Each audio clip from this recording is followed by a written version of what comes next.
Olá, seres humaninhos do segundo ano, a galera interessada, focada, os filhos de Ronald. Lá no Monet você também é professor do segundo, não, Não, né? não. É Valmir. Estão todos do Itaigara, mas lá em Vila são os de Valmir, Os meninos de Mimi. o menino de Jesus, de Jesusinho, Minha mãe fala assim, ô filho de Jesus. de Jesusinho. De Zezuzinho, grande figura, Valmir, viu? Pense num cara, Muito gente massa. boa, né? Sangue bom, sangue do bem, demais. Tão bom quando a gente pode abrir a boca para dizer isso com todas as letras, né? Com certeza. Dizer assim, sangue Ali do é um amigo bem. maravilhoso. Amo muito, sabia? Nossa, muita gente boa. Mas vamos lá, né? Para a gente não ficar aqui enchendo a bola de Valmir e os meninos terem que dizer a ele: olha, na aula de arte, Paula e Ronaldo. Bom, gente. Sejam bem-vindos, sejam bem-vindas para a linguagem não binária, para quem se sentir acolhido, sejam bem-vindos. Vamos cuidar da nossa vida, porque hoje a gente vai, nesse encontro, terminar o que a gente estava falando de arte afro-brasileira. A gente fechou exatamente nessa tela aqui. E depois a gente vai falar de uma coisa muito importante que tem recebido muito valor, que é a cultura ou as culturas indígenas, né? Algo que vem sendo discutido demais aí nos tempos atuais, que deixou de ser discutido por um bom tempo no Brasil, deixou de ser visto, não é nem discutido, porque se não discutir, mas visualizar já tá bom, viu? Porque o pior é É, ser invisibilizado. Pior do que não ser discutido, é não ser visto. É como se você simplesmente não existisse. Então, e o daqui a pior pouco a gente vai falar disso. e o pior ainda de não existir é querer menosprezar, né? É, Porque tem toda uma questão quando a gente vai para estudos culturais, que é justamente entender como se, porque nesse instante a gente estava falando de arte greco, arte romana, arte medieval, né? E aí ainda tem, infelizmente, ainda tem uma galera que não estuda, e aí sim. diz, nada, mas não existe arte isso, não existe arte aquilo, né? Eu não, eu antigamente eu ficava pensando assim, pô, que pena a pessoa falar um negócio desse, a pessoa, mas assim, conhecimento com a tecnologia está aberto a todos, a todas. Então, se eu não sei uma coisa, eu fico calado, eu vou pesquisar, eu vou perguntar. Eu não saio, que é assim uma pressa de emitir uma opinião. É mesmo, Hoje viu? se tem essa coisa. Às vezes os meninos param quando eles me perguntam as coisas, eu digo assim, rapaz, eu não conheço isso, eu não estudei sobre, eu não tenho opinião. Eles, como assim? Não tem opinião, professor? Porque, assim, essa necessidade de dar opinião sobre coisas que a gente nem sequer tem noção, é assim, é lamentável. Então, assim, infelizmente, tem pessoas que fazem isso. Alguns fazem por maldade, né? Aí, outro que não sabe termina reproduzindo o que aquele por maldade fez. Então, assim, pelo amor de Deus, vamos dar uma pesquisadazinha. Como diz Não uma dói pessoa, não, né? Não dói não. não, para mim dá um prazer incrível quando alguém me diz uma coisa e eu não sei. Uma vez eu estava na sala justamente falando do candomblé e eu falei que no candomblé era vista a questão politeísta. A menina disse, não, o candomblé não é politeísta. Isso me levou a uma pesquisa absurda. E aí eu cheguei à conclusão que em algumas denominações do candomblé vê sim como politeísta, outras não. Vê que tem um Deus maior, etc. E aí já tem a questão com a Umbanda e tal. Mas isso me levou a pesquisar, me Sim, levou até a... para a gente não discutir sobre o que a gente não está certo, né? Que a gente está detentando a verdade. Por exemplo, Exato. se a gente considerar que o catolicismo é teocêntrico, o cristianismo, vou pegar o catolicismo porque o cristianismo hoje é um guarda-chuva, né? Com muita coisa embaixo, mas o catolicismo você tem uma visão teocêntrica, que é Deus, mas você tem santo, santa, são, que são canonizados, mas não são deuses, Não, né? Então, de repente, vem de lá um e diz, é politeísta. Aí você tem que dizer, olha, é bom você fazer uma pesquisa para você entender a diferença de um Deus para um santo, uma pessoa beatificada, canonizada, para um Deus, né? Um Deus não é beatificado, um Deus é. Você não diz que Odin foi beatificado ou canonizado. Você não diz que Osíris foi canonizado, né? Então, é só questões basilares e conceituais. Então, é bom ter conceito, porque só conceito quebra preconceito. Só. Não tem outro caminho para quebrar preconceito. Nenhum. Você pode... Nenhum. Você não pode dizer, o que quebra o preconceito é você estar disponível. Disponível para aprender. Disponível para conhecer, porque só quem conhece, reconhece. E reconhecer é conhecer. E eu só saio do pré-conceito se eu tiver abertura para reconhecer que o conhecimento é a abertura. Muito lindo isso, porque é uma base filosófica que as pessoas não estão muito abertas, né, para entender. A gente começou a aula do primeiro ano falando de São Paulo, né, e do tripé de São Paulo, e o Ronaldo vira e mexe e traz, porque eu acho lindo, e cada vez que ele traz de novo, é como se eu tivesse ouvido pela primeira vez, e reforça a minha caminhada, cada passo. Você não sabe o quanto, Ronald, você me fortalece para eu continuar nessa busca, que você sabe já um pouco qual é, né? Então, quando ele fala da caridade, quando ele fala do amor, quando ele fala da fé, né? Eu revisito o que se entende por amor, né? Aí as pessoas dizem que amam a ponto de matar, né? Eu te amo tanto aí que você bota numa balança onde é que está a caridade desse amor, que é o amor maior, né? O caritas é o amor de quem se dá, de quem se doa. É o que transcende, né? É o que transcende. E aí vem a palavra, né? Esse amor que mata é o amor de cativeiro, de cativar. De prender, posse, não é amor. Quem tem posse não tem amor. Quem amor é liberdade. Quem ama, né? liberta. Quem ama não engaiola. Quem ama, solta. Até porque o amor de verdade... Eu gosto muito da uma sentença, parece tão demodê, mas eu acho linda, que diz assim, voe por todo o mar, mas volte aqui. Né? Voe, por favor, que a pior forma de cativeiro é você cortar as asas simbólicas de alguém. O desejo de Ícaro, né?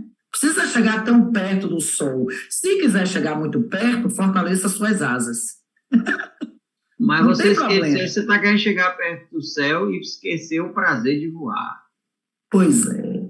Professor Ronaldo, vamos embora, viu? Então, a gente fechou falando da contribuição, né, gente, desses escravizados. E um equívoco, eu estava dizendo isso, porque essa semana eu fechei cultura afro-brasileira no terceiro ano, dizendo isso a eles, como é equívoco achar que esses escravizados não tinham conhecimento. Se não tivesse conhecimento, pobres coitados, mais ainda dos senhores, tá?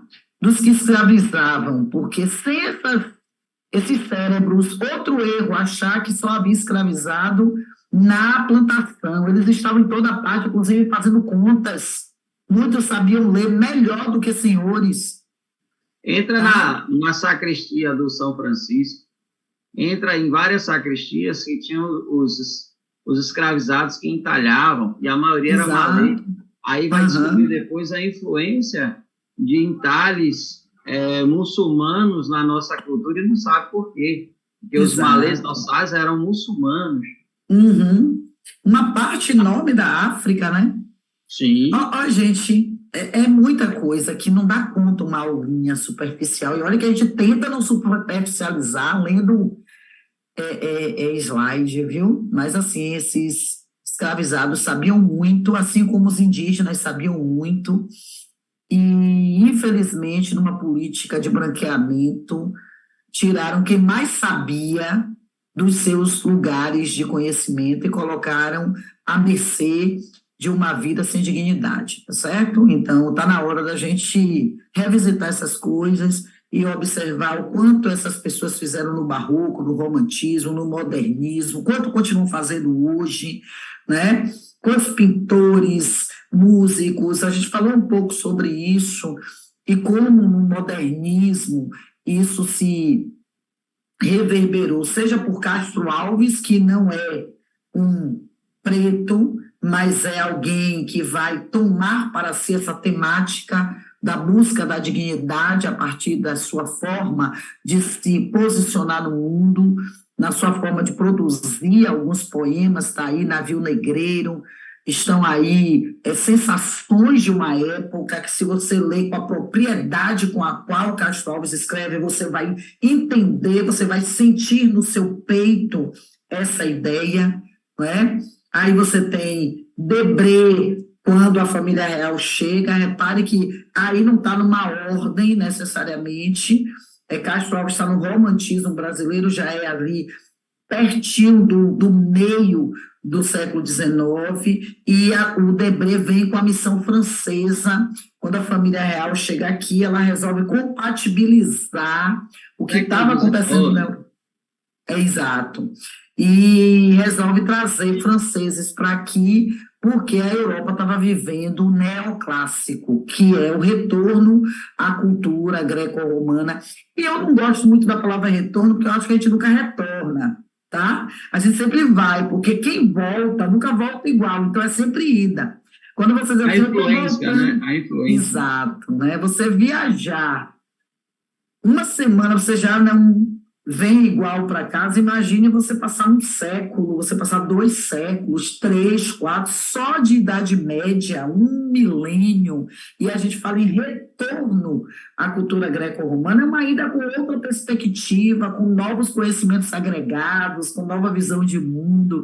Cada aula aqui que a gente dá, a gente sai com algo diferente. Então, eu vou voltar a dar aula. Não, eu vou dar aula, porque a Paula que vai já não é a Paula que veio, né? O Ronaldo que chega já não é o que sai, o que vai de novo não vai nunca de novo, até porque pelo movimento de rotação e translação a gente já ocupa um novo espaço em um novo tempo. Então está tudo tão em Heráclito, né? Já tudo lá, o tempo todo. Nada mais constante do que a mudança. Do que a inconstância, né? Exatamente. E aí vem o de Cavalcante, vem Macunaíma, Mário de Andrade, essa pluralidade das nossas culturas, e vem o movimento, né? O grande movimento artístico dessa galera que foi invisibilizada, ou até que foi tão visibilizada que teve que ser apagada, porque assim, a gente às vezes tem uma tendência a querer apagar aquilo que brilha demais. Quando a gente apaga o que brilha demais, a gente corre o risco de não ser mais ofuscado, tá? Eu vejo que era tanto talento, quando a gente estuda agora, Ronald, eu estou fechando minha pós em cultura indígena e afro-brasileira, africana e afro-brasileira. E é tanta coisa que vem na história desde a chegada do primeiro navio negreiro até hoje, é tanta história de luta, de resistência, porque assim, é complexo demais você lutar para ficar aceso quando tem um vento te apagando o tempo inteiro, que é o vento do poder, que é o vento da condição econômica, que é o vento de uma existência, de um conceito de talento que não te integra. Então, é um ato de resistência que te leva a sempre estar reiterando a fé na sua própria existência. Porque é algo que se repete tanto que chega uma hora que alguém pode se perguntar: eu existo? Sabe? Quem eu sou nisso tudo? E aí cai nos problemas muito sérios, que hoje trabalha e muita gente não tem noção de como é sério trabalhar a questão de identidade, como é sério trabalhar uma cultura de resistência, né? Porque quando a gente fala questão do teatro, fala do teatro negro, quando a gente fala da questão dos blocos afros, né? A gente está falando de uma cultura que está resistindo, dizendo, olha, eu estou aqui, apesar de você. Apesar de, né? Porque o outro insiste na nulidade, né? Não, bora pagar isso, vamos fazer a nossa aculturação. A gente impõe essa cultura que não é nem nossa, em cima dessa, e essa não é nossa porque não, sabe, não veio da Europa, ela veio daqui dos nativos, ela veio do continente africano, então bora acabar com isso aí, ela não é de Deus, e aí vem várias explicações, as mais toscas possíveis. E assim, o mais tosco não é nem explicação, o mais tosco é como essas explicações toscas são acolhidas, né, e defendidas com os argumentos tão toscos quanto a opinião, né, e como essas pessoas, no filme, um dos primeiros filmes dirigidos pelo Spike Lee, né, que você conhece porque esse foi um filme também que a UFBA adotou lá no passado, se chama Faça a Coisa Certa, e eu sei que você conhece esse filme. O Spike Lee, inclusive, é ator no filme, ele é o diretor, e para vocês que estão dessa nova geração, o Spike Lee é o diretor também do filme Infiltrados no Clã, né? E chega um momento em que o filho do dono da pizzaria, que é um italiano, é muito preconceituoso, e aí o Spike Lee, que também é ator no filme, que é o entregador, é o Monkey, e aí ele diz assim, mas peraí, você é preconceituoso, mas olha ali essas imagens, são um monte de imagem de americano negro, bem-sucedido, e assim, aí ele pergunta para o cara, quem é o melhor jogador de basquete? Aí ele diz, Michael Jordan. Olha lá, ele apareceu. Quem é o melhor cantor? Ele fala, Prince. E aí ele vai dizendo, peraí, são todos negros. Aí o cara diz, não, esses não são negros, né? Então, assim, é uma colocação muito densa, muito profunda, porque, assim, eles não são negros porque são competentes e são famosos. Negros, quer dizer, é uma questão filosófica essa, não é uma questão do que se vê, mas do que se passa a ver a partir do que se quer ver, né? Então, o teatro experimental do negro veio muito nesse sentido. Vamos focar nos nossos talentos. Nós temos talentos, nós somos. Né? Então, foi criado em 1944, né? O Abdias, e houve todo um trabalho para... Eu não gosto, eu pego do material essa coisa de tentativa de valorização, porque não foi uma tentativa. Uma coisa é a tentativa, a outra foi uma valorização. O valor, né? Exato, é resistir. E para existir, Ronald, é preciso existir, né? Sim. Então, eu só resisto porque eu existo. Só que o apoio que vem não é um apoio das elites culturais, se é que a gente...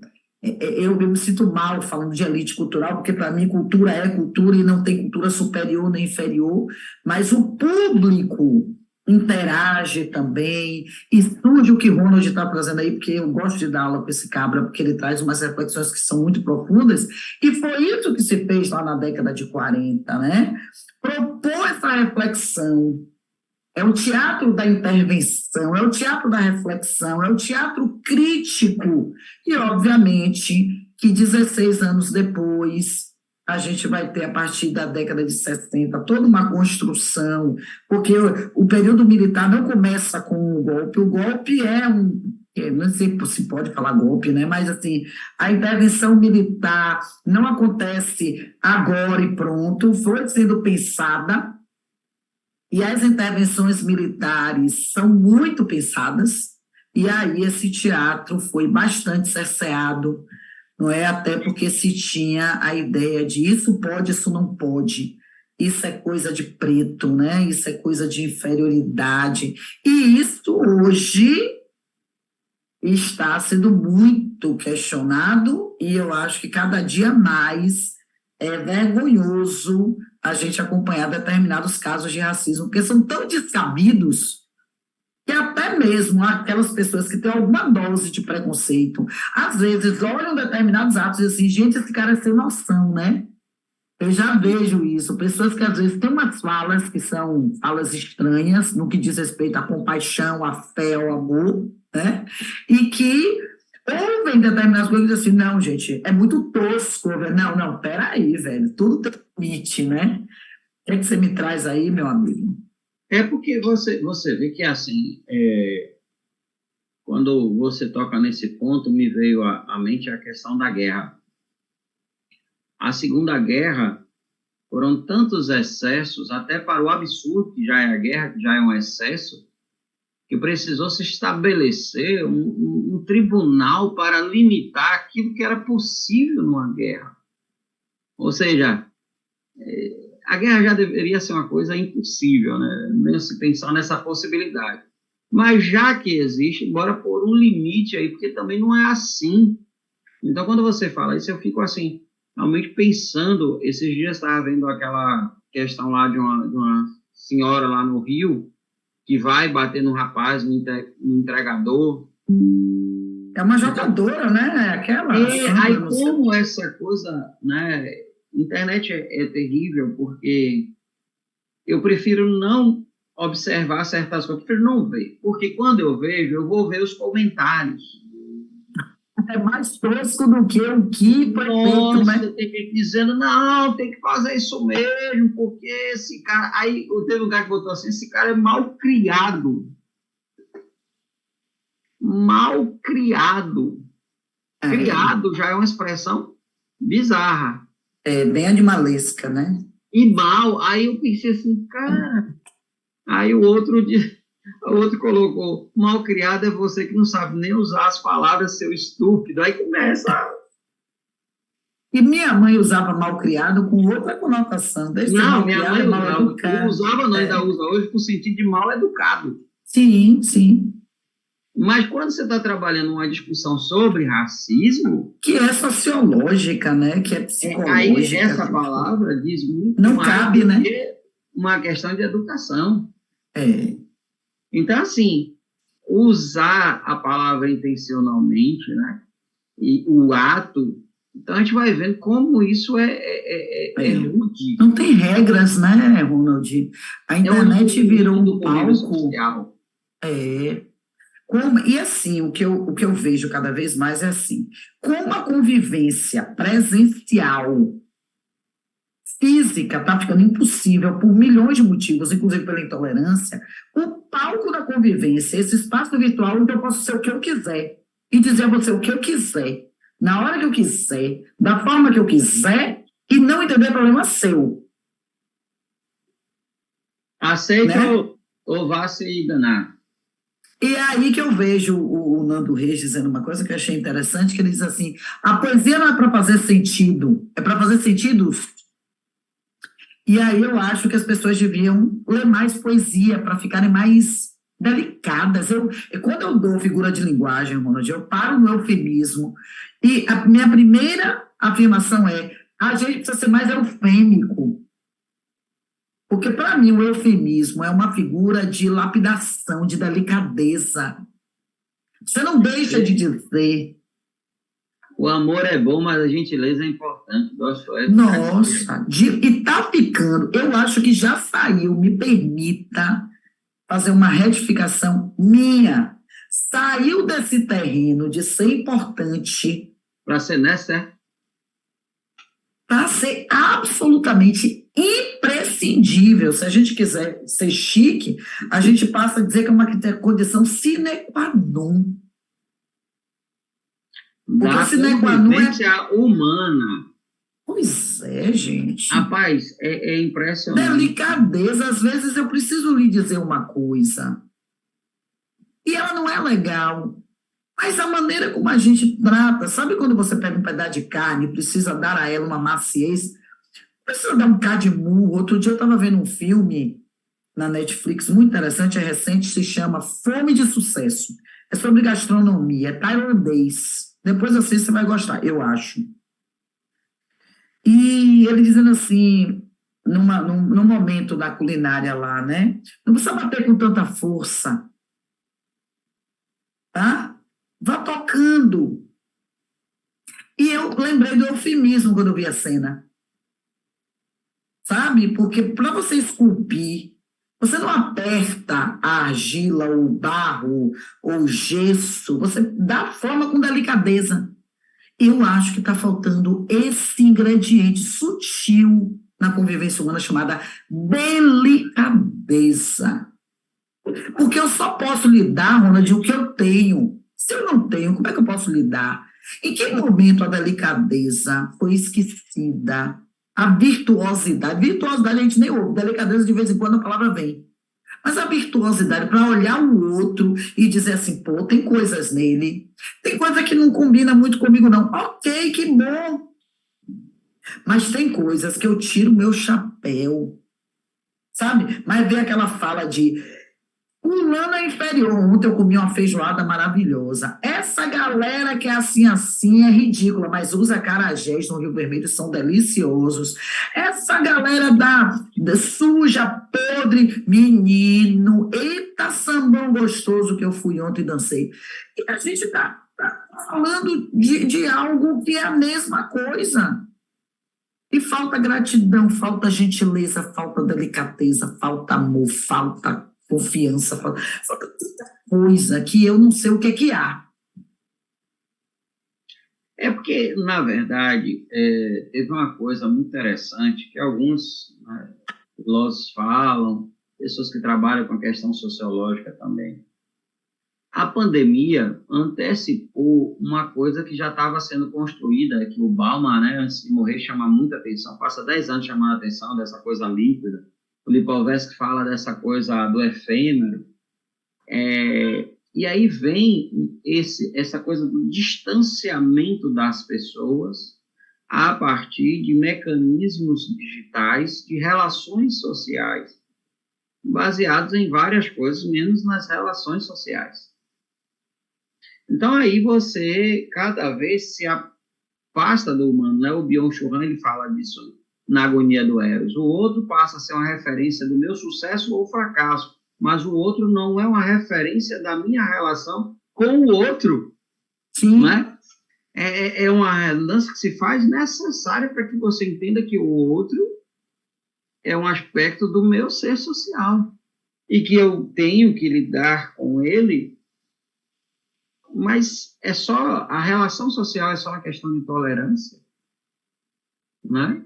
E aí vem toda essa coisa da necessidade da briga, porque ela é mediada pela distância. Então, a distância pode ter briga, né? Sim. E aí eu digo o que eu quero e, às vezes, eu digo até o que eu não quero, porque quando você pensa em certas coisas. E aí penso eu acho que essa pessoa tivesse um pouquinho de razão, ela não diria. Um pouquinho de sanidade naquele momento, não diria. E aí vem as coisas básicas. Por que eu estou ofendendo? Por que eu estou machucando? Por que eu estou dizendo isso? Por que o outro eu tenho que excluir? Então, a gente já viveu tanta coisa numa cultura que é uma cultura como a nossa, e de uma riqueza, Sim. e de uma riqueza, de uma alegria, que se é uma coisa que a gente herdou desses dois povos, tanto aqueles que já estavam aqui, isso é necessário se dizer a todo momento. O Brasil não foi descoberto, já tinha gente aqui, já tinha habitantes aqui. Preguiça. E preguiça, ó, você entra na casa dos outros, o dono está lá, você não descobriu aquela casa porque não estava vazia, pelo amor de Deus. Aí você traz todos esses povos de uma diversidade cultural incrível, riquíssima do continente africano. E aqui você tem uma cultura de alegria, uma cultura que pulsa essa vibração, mesmo com a diversidade cultural. É lindo, né? É lindo, é lindo. Rapaz, quando você vê, por exemplo, eu gosto muito de acompanhar essa coisa de corais, eu gosto de música também, eu gosto de um bocado de coisa, mas música é uma coisa que me fascina. Então eu vejo assim esses corais de Uganda, de Angola, lindo, de Moçambique, e eles pegam coisas da música clássica e botam uma roupa dançante, alegre, pulsante, e a gente tem isso aqui. Mas negar essa coisa em prol de Mas Que é o que eu lhe disse, né, Ronald? Quando nega, é você ofuscar, né? não. Você falou dessa coisa. É, eu acho, porque assim, quando a gente olha aqui, né, de onde vem isso que nós somos, né? Vamos falar de arte. Sim. Vem desse encontro, né? Que é lindo, o que você traz assim é lindo demais, né? Você chega aqui, você tem ideia, na América Latina, quando os espanhóis chegaram e os portugueses, tinha mais de 80 milhões de índios. Hoje tem cerca de 8 milhões. Então, se o nome disso não é dizimação, holocausto, eu não tenho outro. Essas perdas mantiveram também um outro lado, que é o lado da persistência, né? Vem a fé. Então, foi proibido um monte de coisa relacionada aos pretos, as culturas que vieram. Aí veio o movimento modernista, mas só Vargas, na década de 30, diz: tudo bem, vamos fazer samba, mas tem que falar de Brasil. Quer dizer, é sempre imposto, você pode, se, Tem mas sempre você esse sim, tem. né? Tem sempre o condicional, que é uma prisão. A condição é uma prisão, né? É uma restrição. Toda condição é uma restrição. Então, você tem música clássica com pretos, você tem arte acadêmica, como é o caso de Aleijadinho, é arte acadêmica, ninguém vem me dizer que não é, uma convergência com o popular também, mas é muito acadêmica. Você tem o Valentim, que é pintor, que é escultor, e aqui em Salvador, é como você diz, né? Se a gente sair por aí, você vai encontrar tanta marca, tanta pista, tanta presença, tanta beleza, mas o que que fica? Fica a ideia da criminalidade, fica a ideia do processo de favelização, e um erro criminológico que a gente está cometendo, achar que o crime ainda tem uma coisa positivista do século XIX, que é lambrosiano. A gente ainda está nessa pegada. E o Eu vi crime uma evoluiu psicanalista muito. fazendo um vídeo, fez um vídeo dizendo isso. Que ela perguntaram como é que ela identificava um psicopata. Ela disse pelos traços faciais. Eu disse, nossa, Jesus, hein? Lambroso vive. E uma psicanalista dizer isso, eu fico muito Aí a pergunta preocupada. é onde é que ela estudou essa psicanálise? Não, ela precisa, inclusive, indicar essa bibliografia para você, para a gente ter o espaço do conhecimento, né? Porque esse é um conhecimento muito profundo. Pelo amor de Deus, alguém dizer Não, e primeiro que ela nem reconhece. poderia dizer isso na seara dela. Segundo, É, identificação com traços faciais, gente, pelo amor de Deus, essa pseudociência do século olha, XIX, deixa quieto, viu? racista, é o famoso racismo científico, muitas aspas É, para científico. muitas aspas, porque se alguns pais cientistas estiver ouvindo essa aula, tem que ver, tem que ouvir aspas, viu? Aspas para o científico. O científico retrógrado do século XIX, e como é que eu vou dizer assim? Porque não é premonitório, com uma visão bem planejada, porque foi De planejado, darwinismo social, de depois vai é, caminhar para a questão da entendeu? eugenia, E tudo uma para pessoa defender o dessa, neocolonialismo, a exploração do isso, homem no continente, depois do iluminismo, que diz que todos os homens eram iguais. Então, exato, exato. Entendeu? O iluminismo que diz que todos os homens são iguais, mas um Voltaire que tem frases extremamente racistas. Entendeu? Nas entrelinhas do discurso surge cada coisa absurda. Então, uma pessoa dessa é psicanalista, eu fico dizendo, meu Deus, salva não, Ronaldo. me desculpe, mas assim, psicanalista. Mas tem muitos, viu, Ronald? Não, eu sei, mas que é uma área que eu gosto de estudar e eu digo assim, poxa, não fez o No seu beabá, próprio grupo, né? No seu próprio grupo. não fez o beabá, né? ABC, como diria minha mãe, não fez o ABC. Como diria minha mãe, ela não estudou nem o ABC, tá aí querendo tirar de inteligente. Aí a gente entra, gente, isso tudo tem a ver com esse tópico, né? Porque vem quilombos e quilombolas, a redação do Enem esse ano falou sobre essas comunidades tradicionais, meu Deus. Que bom, que palavra bonita.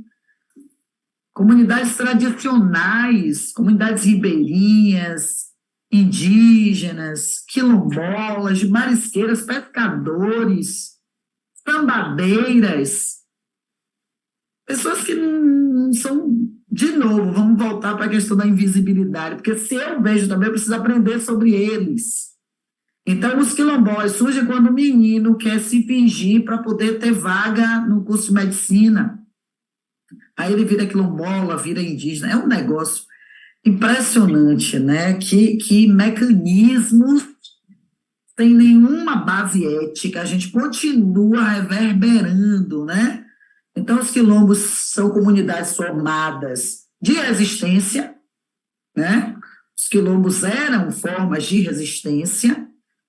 Os integrantes desses quilombos tinham uma liberdade ali para as suas práticas mais ancestrais, porque já não estavam sob a égide dos seus senhores e capatazes. Gente, vocês não têm noção quanto medo nessa época foi disseminado, porque às vezes um capataz era suficiente para 100, 200 homens fortes escravizados. Então, para você conter 100 fortes, tem que ter muito medo, porque o medo congela, paralisa, né? Muita dor, né? Muita atrocidade. Muita, porque cada vez que as costas de um abrem, a de todo geme, né? É que a Inquisição já fez isso lá na Idade Média, aí os senhores fizeram aqui, né? E os quilombos tinham verdadeiras estruturas, né? E Zumbi ficou aí com uma liderança conhecida. Hoje já se discute muito se Zumbi não é um título ao invés de uma pessoa só, tá? Como liderança, mas ficou o Dia da Consciência Negra como o dia da morte de Zumbi dos Palmares, que é 20 de novembro, né? Mas hoje já muitos historiadores pesquisam sobre isso, se ser Zumbi não é um título, tá? Como um César, né? A gente estava falando isso na aula do primeiro ano, né? César é um título. Então, essas comunidades quilombolas são as comunidades formadas por pessoas remanescentes, tá? Desses agrupamentos e dessas culturas, e que cada vez mais precisam de um olhar. Ai, como é o nome desse olhar? Um olhar compassivo. Eu não sei nem se é compaixão, porque eu acho que é mais do que isso. Um olhar atencioso, um olhar cuidadoso, um olhar real. Um olhar patriótico, da realidade, querendo construir um imaginário, uma fantasia megalomaníaca daquilo que ela nem sabe o que é. E aí a gente tem, porque a gente fala de cultura africana no Brasil, por que a gente precisa falar isso? Sabe por que é assunto? Porque, infelizmente, precisa lembrar o óbvio. Lembrar o óbvio. Quando a gente fala a palavra tradição para essas culturas, olha que interessante. Muita gente vai dizer, que tradição? Que tradição? Minha tradição é ir para o shopping. Desculpa. Minha dor é perceber. Apesar de termos feito tudo que fizemos, ainda somos os mesmos e vivemos. É porque isso é muito forte, viu? Isso é muito sério. Eu gostei muito dessa lembrança sua do Belchior aí, porque a gente fala disso tudo, de ancestralidade, e a gente não tem escuta. Eu falo muito para os meus alunos, escutem os seus avós, ouçam as histórias dos seus bisavós. Quanto menos escola eles tiveram, mais conhecimento de mundo. Porque o mundo é uma escola, a gente tem um acesso ao conhecimento massa, que a gente pode ler Tomás de Aquino, que a gente pode ler Platão, Foucault, Rousseau, a gente pode ler Gilberto Freire, Paulo Freire, Ágia Freire, a gente pode ler Chico Buarque, escutar Caetano, mas essa galera que nunca frequentou a escola, e aí eu vou aproveitar para puxar vocês para perto, eu gosto muito dessa imagem de plano de fundo aí, Linda. porque é a galera que tem um conhecimento ancestral muito forte, e quando a gente vai para a história dos baianos, você nasceu na Bahia, filho de baiano, neto de baiano, você vai encontrar as comunidades indígenas e afro-brasileiras mais cedo ou mais tarde, porque essa costa, esse litoral, foi o primeiro espaço que os portugueses invadiram. O cultivo da cana recebeu milhões de negros escravizados vindos de suas terras, os mais bem dispostos da África. Por favor, tá? Você não mora em Pomerode, Santa Catarina, uma das cidades mais alemãs fora da Alemanha, onde o alemão casa com a alemã, tem filho brasileiro, mas que pensa em alemão. Alemão do século XIX, diga de passagem. Alemão do século XIX, o principal... Claro que a gente não vai generalizar, tem muita gente boa, muita gente decente, mas tem muita gente que nasceu ali. Nossa, gente! Que os povos que vieram da Alemanha para cá, da Itália... Por que vieram? Como vieram? Porque estava lá mal das pernas economicamente. Não, foi amor. Eu digo muito isso, viu, Ronaldinho? Mas a maioria veio de uma situação de sofrimento e de muita miséria. E esses são superiores, viu? Uma unidade única para continuar sobrevivendo. E aí esquecem para se vestir de uma elite que nunca existiu. Me deu uma garapa de limão podre. Que preguiça. Povos que ficaram sustentados pelo Norte e Nordeste por muito tempo. Sim, sem dúvida. Aí agora, não, vamos separar, pelo amor de Deus, o Brasil... Nem é agora, né? Vamos separar. O Brasil não conhece o Brasil, pelo amor de Deus, conheça sua pátria para que você possa amá-la, respeitá-la, valorizar a nossa cultura, para dessa síndrome de vira-lata. E até mesmo essa ideia de conheça sua pátria, primeiro entenda a palavra pátria. Eu tenho de gente usando a palavra pátria sem nenhum sentido geral. Pelo amor de Deus, amor à pátria não é só, olha que beleza isso aí, olha que profundidade isso aí, ó. Pelo amor de Deus. Eu acho lindo, viu? Não vou lhe mentir. É algo assim que... E assim, viu, Ronald? Saindo um pouquinho do sul, os alemães, os italianos... Essa semana eu disse aos alunos, porque eu estava falando de cultura indígena e cultura afro-brasileira, que assim, quem se considerou, e quem se considera superior até hoje, branco, que veio inicialmente para o Brasil, é o branco. Degradado, porque primeiro foram 3 barquinhos, tá? Depois vieram degradados, em crise. Os degradados são os que não são aceitos pela sociedade portuguesa, manda para a colônia. Os em crise financeira, os falidos, os muito falidos e os totalmente falidos. Esses no primeiro momento da colonização. Depois vem os covardes, em 1808, 15 mil junto com a coroa, correndo de Napoleão. Então, o que a gente considera superior são os portugueses. Não estou dizendo todos os portugueses, não, porque os que ficaram lá, ficaram porque tinham condição de ficar. Falidos, degradados, muito falidos, totalmente falidos e covardes. Esses são os superiores. Agora, os inferiores são os indígenas, que lutavam em contato com a natureza, integrados, em total equilíbrio, em total homeostase, para ser uma palavra bonita, tá? Depois vem os escravizados que resistem, mas os inferiores são esses, os superiores são os outros. Então, é preciso realmente uma reavaliação baseada no conhecimento, porque só é sensível, Ronald, quem tem um mínimo de conhecimento. A sensibilidade advém de um mínimo de conhecimento. Ah, mas fulano nunca frequentou a universidade, é sensível. Eu não estou falando desse conhecimento, não, gente, pelo amor de Deus. Que preguiça. A gente está falando de um... Meu Deus do céu. Bom, enfim, quem são esses povos? São os povos que nasceram aqui, que foram encontrados aqui pelos portugueses inicialmente. Você dá risada, né? Que foram catequizados num processo doloroso, violento, eu usaria a palavra terrível, uma dizimação, muitas vezes considerados selvagens, até hoje, o que o Debré levou, o que alguns missionários e viajantes levaram, tem uma imagem que representa a antropofagia, que muita gente levou ao pé da letra, que são alguns índios com uma churrasqueira, com pedaços de pessoas, um com o braço, comendo como se fosse uma coxa de frango. Aquilo na Europa foi considerado ao pé da letra, as imagens que o Debré levou, e se tornaram uma obra lá. Então, essa visão eurocêntrica, etnocêntrica, foi muito prejudicial ao que hoje colhemos em pleno século XXI.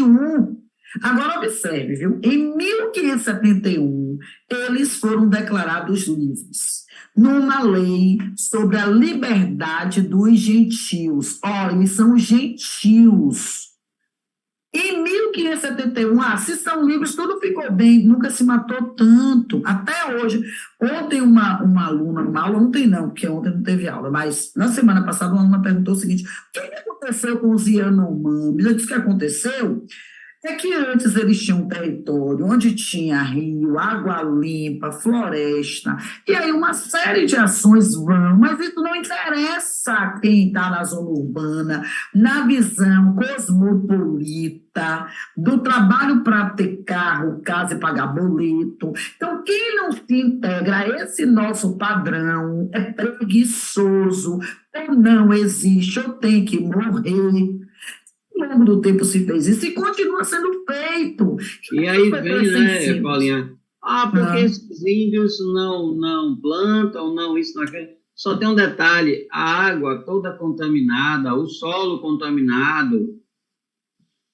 Eu não sabia disso. Falta porque falta conhecimento. Acha que foi assim. A natureza fez o rio secar, deixou tudo. É só pegar umas imagens de satélite. Aí vai ter um entendimento.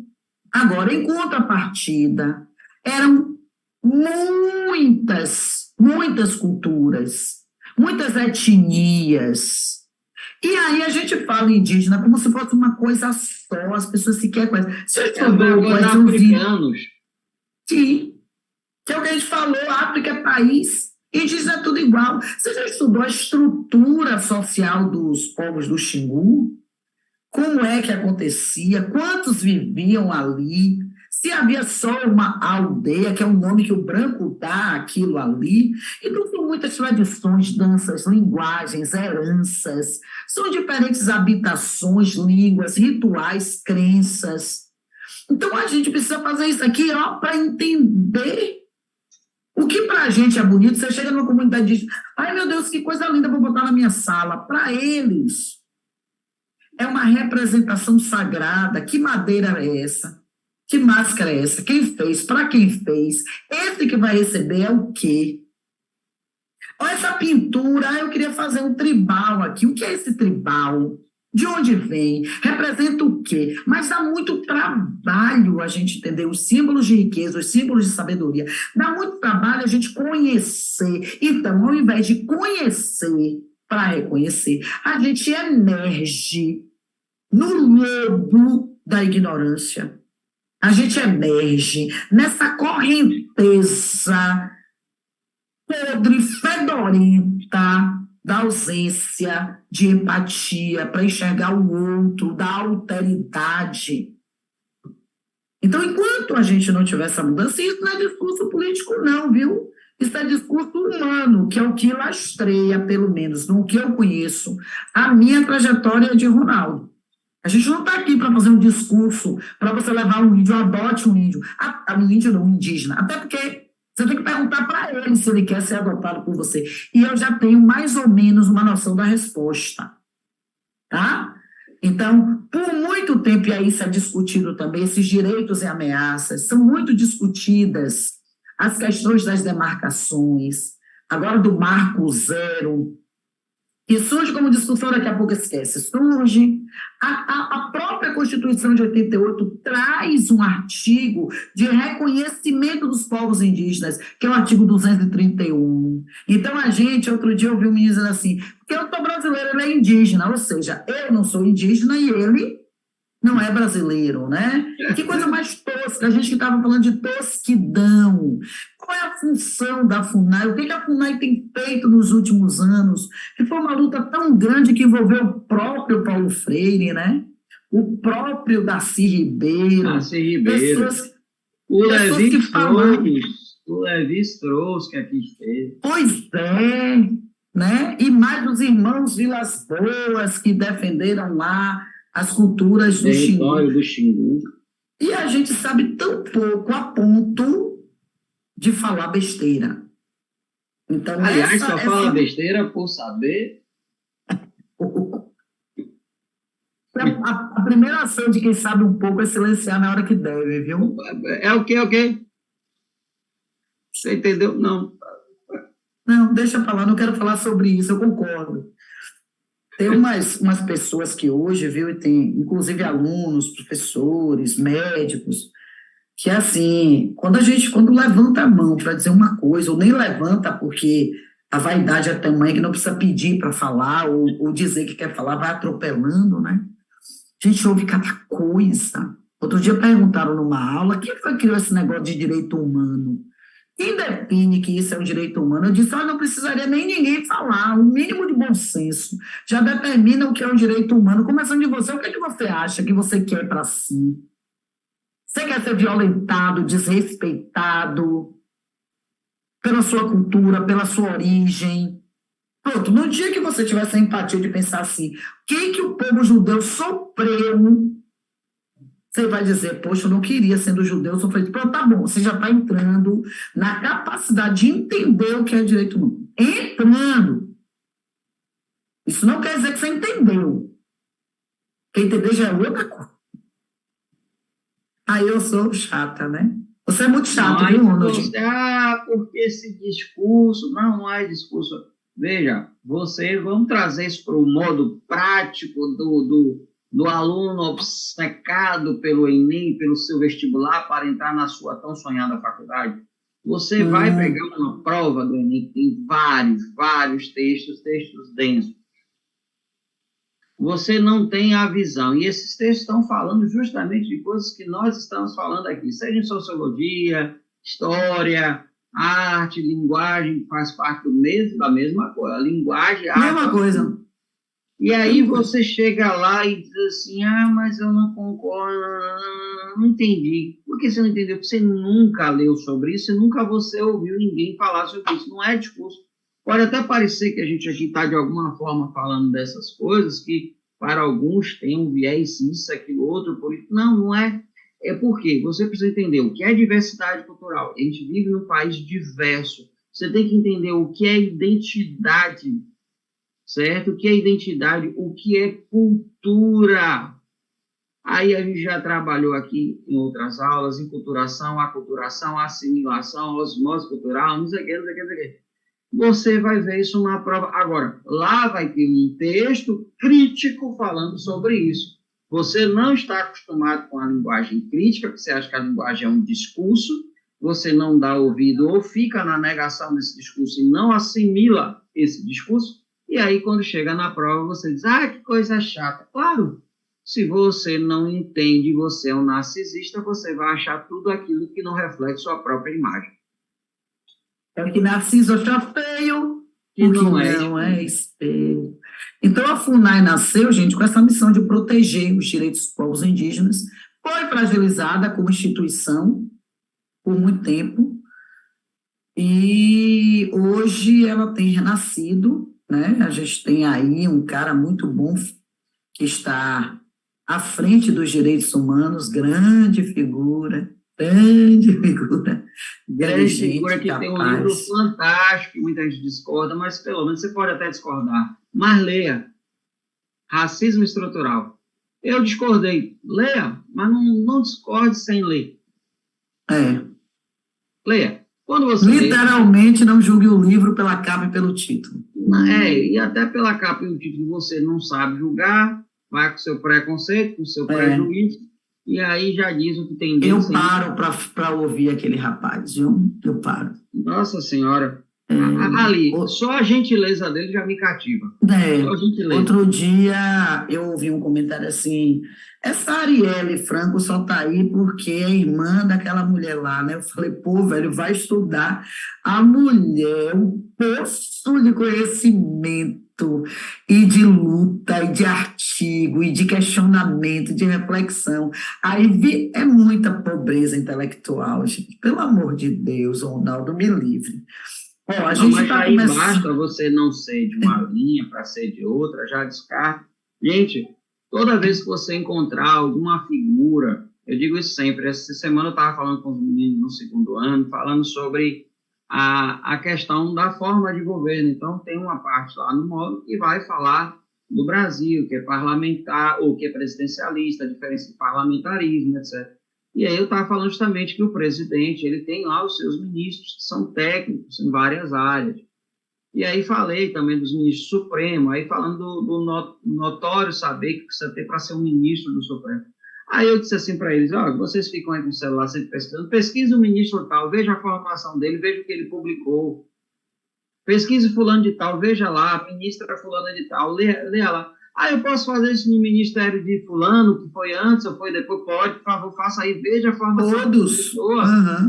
Então, depois que você olhar a formação dessa pessoa, o que ela estudou, o que ela fez, a vida dessa pessoa, aí você pode dizer várias coisas. Mas antes não faça isso. Seja ministro, porque é o ministro de fulano, sei qual. Não, você não tem o político lá que você gosta, pesquisa o ministro dele daquilo que lhe interessa. O ministro da Justiça, eu vou pesquisar qual é a biografia dessa pessoa, qual é o respaldo técnico dessa pessoa. Exato. Então, isso é importante, não é para ser de Bolsonaro, para ser de Lula, para ser de FHC, para ser de... Não, faça Tamar Franco, faça isso para você entender o que porque é a história das pessoas, né? É a mesma coisa, às vezes... Aí depois, se você olhar lá... É a mesma coisa de hoje... Está lá por apadrinhamento. Olhar, por exemplo, uma Cássia Kiss, né? Hoje só...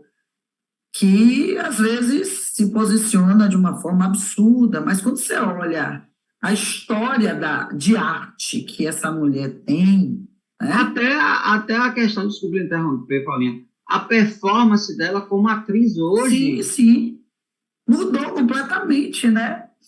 Mas você vai, mesmo mudando, ainda tem muito talento ali. Aí as pessoas se fecham numa visão muito limitada e muito particular, né? Que essa é uma questão narcísica, né? Esse mundo, eu sou, pronto. O eu sou é Deus, amigo.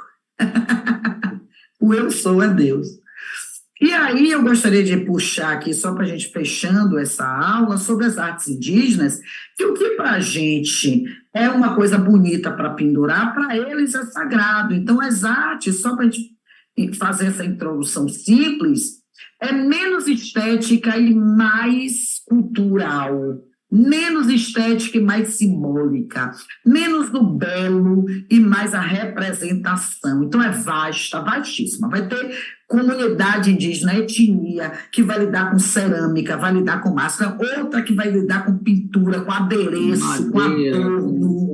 Como é que chama? Eles gostam muito, eu acho muito legal. E aquela arte que eles fazem com alguns tipos de sementes, eu acho. Sementes, exatamente, né?